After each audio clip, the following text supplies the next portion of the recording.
My brothers and sisters in Christ, the words quoted in our first reading today, an eye for an eye, a tooth for a tooth, have often been misunderstood as giving permission for severity, or even a commandment toward severity. The idea that the only proper response to injury is an equal injury offered back. In fact, this law from the Torah was a limiting law, not a permissive one. And by that I mean in a time where people often escalated vengeance upon one another. A small injury was met with a more serious one retaliated against by killing. This was meant to say, to be measured, that one cannot be unjust in a response to wrongdoing. But the gospel today takes that even further.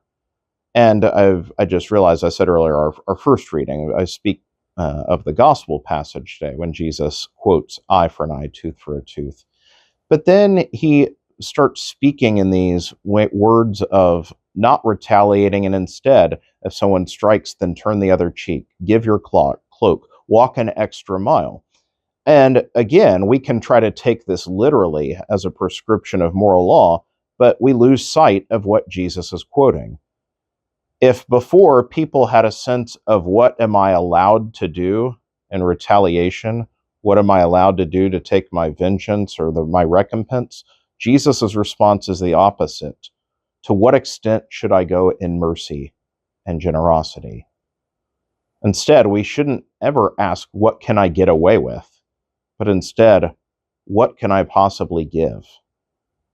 This is the spirit of Christian charity that Jesus is trying to teach his disciples, which is to forego the spirit of vengeance. Not to not seek justice, justice is correct, but certainly never to accept vengeance or hatred under a guise, a false pretense of justice. But most of all, to allow mercy to prevail. That instead we not count the injury against us, but in all times and places see the opportunity to show mercy and love to others, whether they seemingly deserve it or not. After all, we have never deserved God's mercy for what we have done, and yet from him we receive nothing but love. May we go and show one another likewise.